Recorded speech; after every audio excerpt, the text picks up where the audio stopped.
masalah E7 itu Ya. keuntungannya apa, dan apakah dengan E9 dan E7 cuma beda status saja atau apa namanya itu kayak Gukminnya itu ngaruh enggak gitu. Iya, iya. Assalamualaikum warahmatullahi wabarakatuh. Kawan-kawan, kita jumpa lagi di channel sharing motivasi reality kerja di Korea. Di kesempatan kali ini saya biasa akan memberikan informasi seputar tentang kerja di Korea. Utamanya yaitu tentang kelebihan visa E7, dimana sekarang banyak sekali teman-teman yang sedang berproses untuk menuju ke visa yang satu ini, yaitu visa E7. Kalian kan kalau ke Korea visanya bekerja yaitu visa E9 untuk manufaktur dan visa E10 untuk fishing ya guys. Tapi ini ada kesempatan bagi kalian untuk menuju ke visa E9, dan itu kelebihannya apa? Ini langsung kita bahas bersama pengacara dari hukum kantor lawyer Keumsong Korea Selatan. Langsung saja kita menuju ke TKP dan kita dengarkan bahasan mengenai visa E7 ini. Langsung aja cekidot. Masalah E7 itu Ya. keuntungannya apa, dan apakah dengan E9 dan E7 cuma beda status saja atau apa namanya itu kayak Gukminnya itu ngaruh enggak gitu. Iya, iya. Resikonya ngaruh enggak. Iya, iya. Jadi perbandingan antara E9 dengan E7 ya,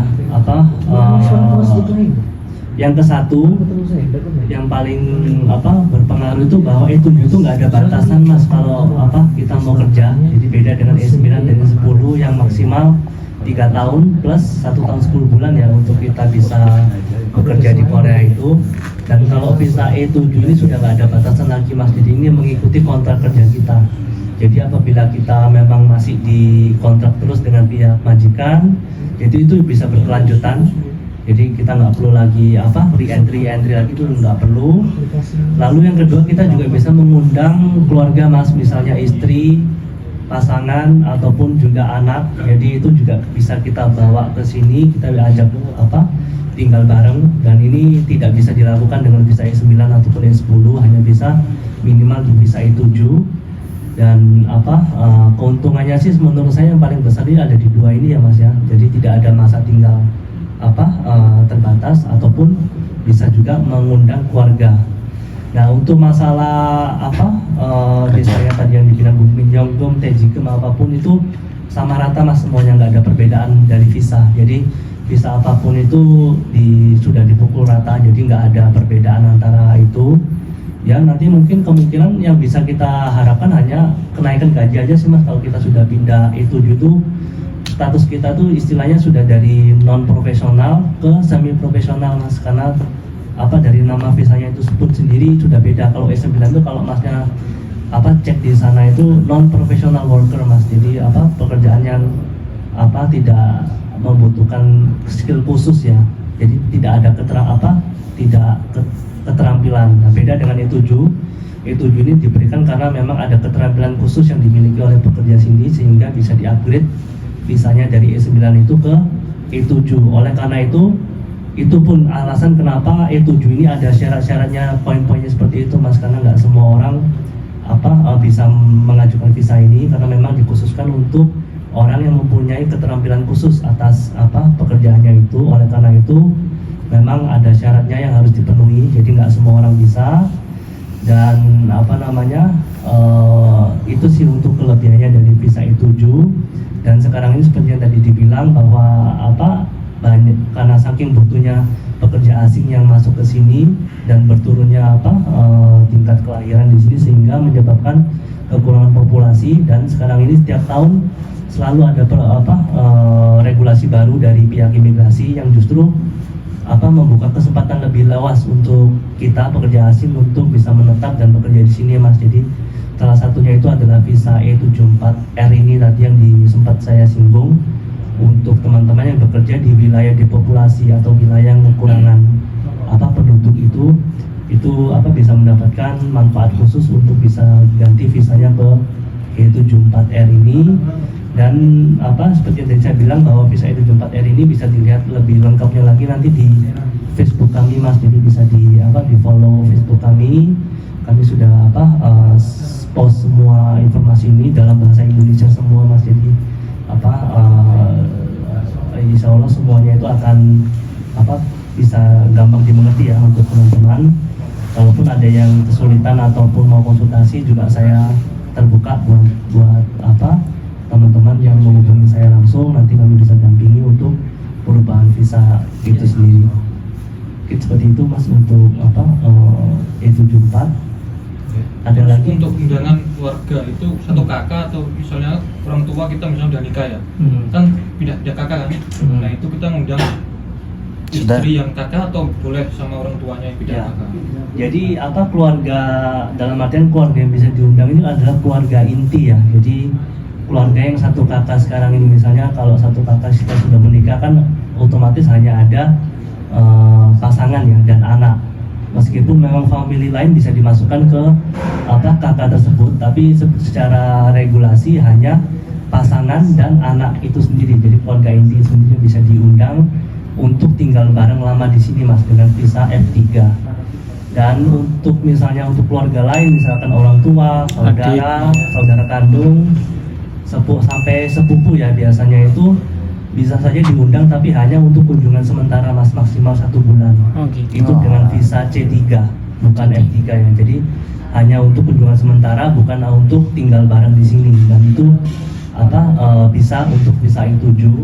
Itu pun juga kami sudah banyak membantu teman-teman yang mengundang keluarganya ya, keluarga orang tua, saudara itu untuk datang ke sini dengan visa C3. Berapa bulan? Satu bulan. 1 bulan. 30 hari, itu maksimal 1 bulan, bisa diperpanjang sampai maksimal 3 bulan kalau memang kita ada tujuan khusus kenapa kita harus lebih tinggal lebih lama dari 30 hari. Dan itu bisa kami juga membantu persoalan visa seperti ini. Jadi mungkin kalau E9 mungkin agak susah ya Mas ya untuk ngundang keluarga pun dengan visa kunjungan sementara ini masih susah. Mungkin nanti kalau sudah di-upgrade ke visa E7 mau coba-coba mengundang orang tua mungkin atau anak istri juga hanya mau diundang hanya untuk main-main aja sih. Ya bisa dengan visa C3 itu, nggak harus dengan visa F3 yang lebih rumit untuk pengajuannya. Jadi semuanya bisa dilakukan kalau udah E7 sih biasanya Mas, kalau E9 masih susah. Seperti itu. Itu untuk informasi yang katanya bisa bekerja di sini, orang yang kita panggil itu udah diketok apa belum? Yang bisa bekerja di sini. Iya, kalau kita manggil saudara yang dari E7 itu bisa bekerja di sini, katanya kan informasinya kayak gitu. Itu bener nggak? Itu setahu saya sih untuk yang ini ya, bukan visa E7 ya, visa D2 kalau D2 sama F6. Jadi bisa mengundang keluarga itu untuk bekerja musiman yang biasanya hanya bekerja musiman di sektor perkebunan dan perkebunan sama di sana biasanya yang memang dibutuhkan untuk musiman saja sih. Jadi itu saudara sempat ada kebijakan seperti itu. Tapi ya yang namanya bekerja musiman ya, jadi mungkin sekarang mungkin bukan musimnya untuk bekerja di perkebunan itu, mungkin sekarang kayaknya sudah ditiadakan.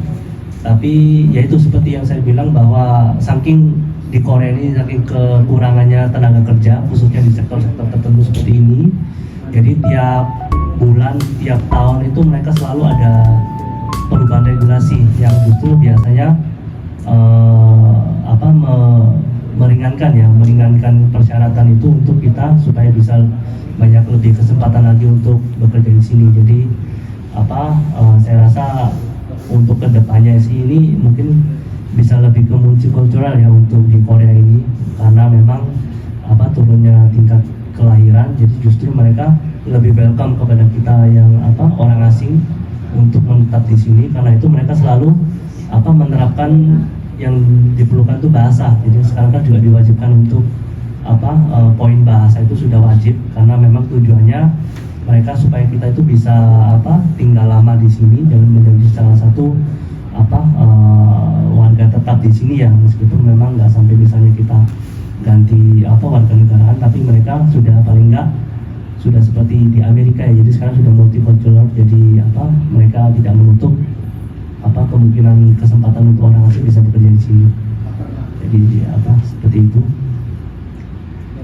Nah itu ya teman-teman, bagi kalian yang ingin mengupgrade visa E7, itulah kelebihan, dan ini adalah visa yang sudah sangat populer dan ditunggu-tunggu oleh para pekerja migran Indonesia, bahkan dari pekerja migran dari seluruh dunia yang ada di Korea Selatan. Jadi jangan lewatkan kesempatan ini untuk kalian bisa dapatkan visa E7. Terima kasih, itu aja. Salam Babu Premium. Annyeonghaseyo, sarangi.